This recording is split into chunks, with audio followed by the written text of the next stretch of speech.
January 10th, 1982, Candlestick Park. The San Francisco 49ers host the Dallas Cowboys in the NFC Championship game. With 58 seconds left, Tom Landry's Cowboys lead 27-21 and are closing in on a 6th Super Bowl appearance. However, the upstart 49ers have other plans. Everything hangs in the balance now. The season, the outcome of a Super Bowl berth. Joe Montana rolls right. Montana on the rollout to the right side. Backpedals and lets it fly, seemingly out of bounds, until Dwight Clark soars through the evening sky. Dwight Clark! And makes the catch. 2 weeks later, the Niners claim their first Super Bowl title, while the legendary Tom Landry would never reach the Super Bowl again. That is the history that was written. But what if?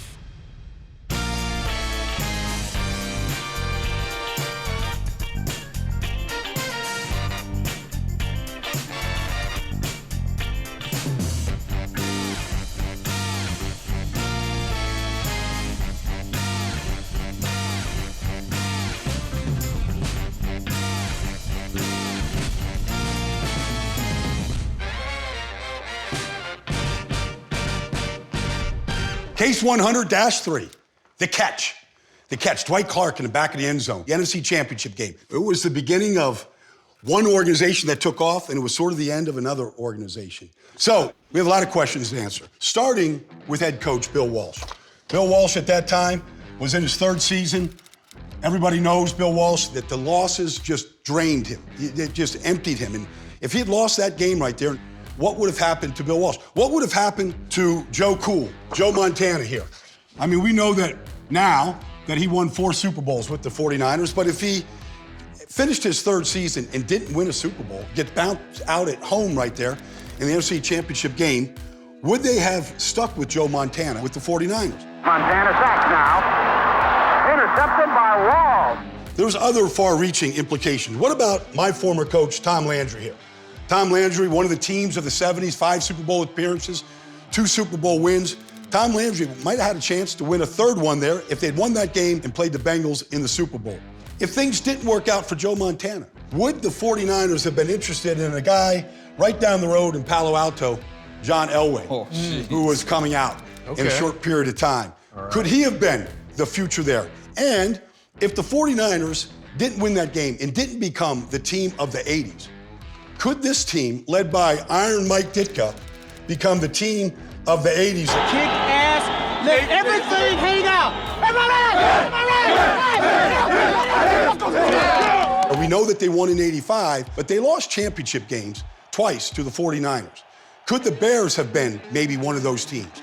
You're talking about what could have happened. The innovation of Bill Walsh, okay? West Coast offense. The West Coast offense, what he was doing, get the ball in the hands of your playmakers and let them make the Get plays. 5 out. 5 out, space, turn football game into geometry, right? Decent room to run. So you're here, 5-step drop. So now he's ushering in a system that's going to breed a whole new bunch of stars. And coaches. And coaches, and that was part of it, because you look at that coaching tree. So we've got a whole lot of what-if type scenarios. Right. So if the catch doesn't happen, Bill Walsh, we all know that he said, coaches, they got a 10-year shelf life. He was out of there in 10 years in San Francisco. And don't forget, the following season, they have a losing record. They don't make the playoffs, so that's a knock further against Walsh and his QB, Joe Montana. And let's keep in mind that at the height of the 49ers dynasty and everything else, Bill Walsh still went out and got Steve Young with the guy who had already won him a couple of Lombardis. So it's not as though Bill Walsh was adverse to trying to tweak things a little bit. I think the Stanford ties and everything else, and there are legitimate rumors out there that Walsh was intrigued by the kid at Palo Alto. April 6th, discussion with Bill Walsh would be interested in John Elway if he can trade Montana. Crazy that was even a thought. Looking back 30 years later, that would have been a tough situation stepping into. So Elway is now in the NFC, playing in this system. Oh my gosh. Wow. John Elway to Jerry Rice? But does it make that, I mean, are the numbers vastly different?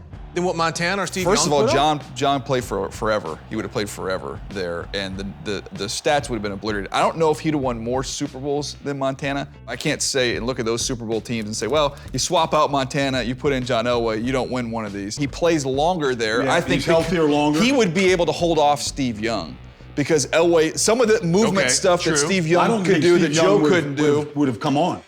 I don't know. I think Walsh was that guy that he would have brought Steve on just simply because of just the idea of working with a guy like that. I think he would have brought him on anyway. Bill Walsh was Bill Belichick before Bill Belichick in terms of getting rid of players a year early rather than a year late. And I think he still would have brought on a guy like Steve. Yeah, but I mean, Elway would have been much younger and healthier than Montana was. Like, there wouldn't have been a need. His ability to move. Yeah, he was Steve Young. His ability to move. But let's not pretend like Joe was Phillip Rivers in the pocket. No. Right. Look, Joe's all-time. He's all-time. But I'm just saying, when you look at movement, but Elway's a better athlete than Joe Montana. Absolutely. Elway drops back. He wants to go long. He does. Touchdown. Oh, I got great news for everybody then. If Elway winds up with the Niners, it's hard to make a coaching case that they wouldn't have been a good team, obviously, with one of the great quarterbacks in history. But it also means this is really, if we're going to have some fun. Yeah, we're going down here. Let's go down this rabbit hole. You know who really benefits from John Elway moving over to the NFC? You know who the path is now clear for? Yeah. Bernie Kosar and the Cleveland Browns. Congratulations. Kosar throwing the home run ball. He's got it. Ball at the 50. Touchdown. 5. Touchdown, Browns.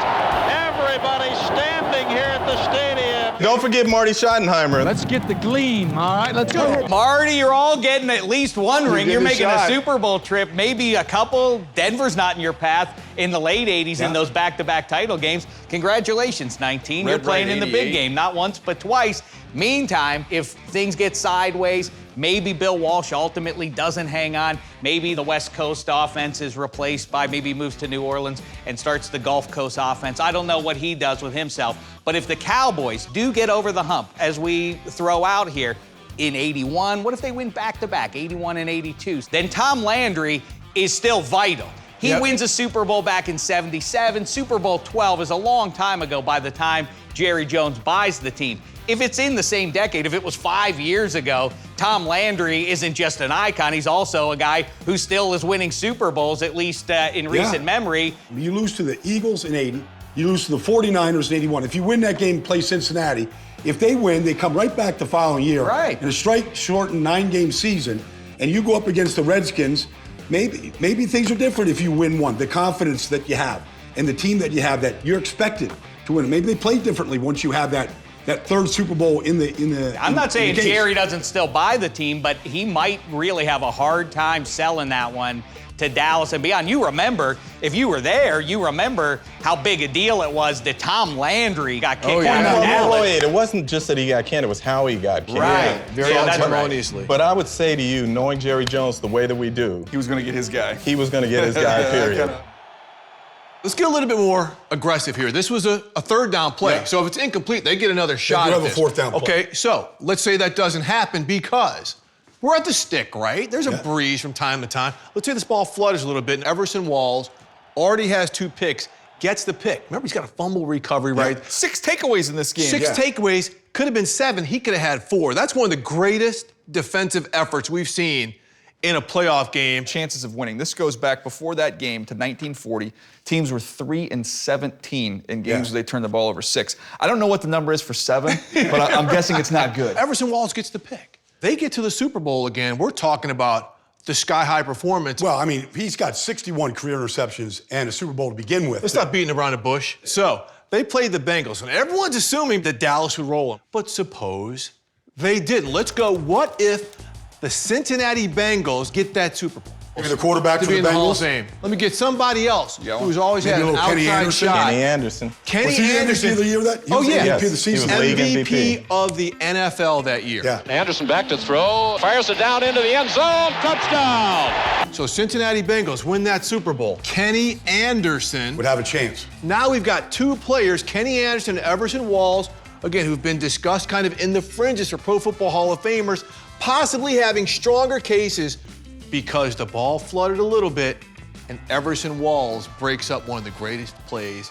So the Niners don't go on this run. I mean, who benefits the most? Is it the Cowboys? Is it the Giants? Is it the Bears? McMahon throws it deep down the middle. Wyche over the shoulder, catch to the 30. Touchdown! He's in trouble, and he's going to be sacked. I would make the case that the Bears would have been a comet, that they would have had like a 3-year run where they just would have been so dominant. But in terms of consistent success over the long haul, I think Washington would have been the team that really benefited in the NFC.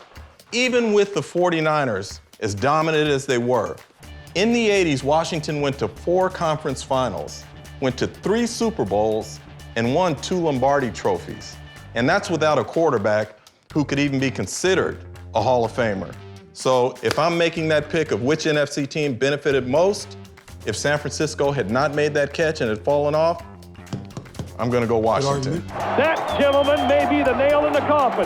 No question, it is the nail in the coffin. We would also be robbed of Joe Montana in one of those Super Bowls. In big games, Joe Montana always delivered for that football team. So that's one of the reasons I'm glad that those little fingertips there were able to squeeze that football. So we weren't robbed out of seeing Joe Montana on the big stage where he was always at his best. Put that up there, this one a little bit better? Put that up there. I don't understand why Trotter doesn't get charged with the homer tag when I vouch for the Steelers. That's all I have. You're pretty excessive now, sir. Oh, stop it. Maybe it's the accent.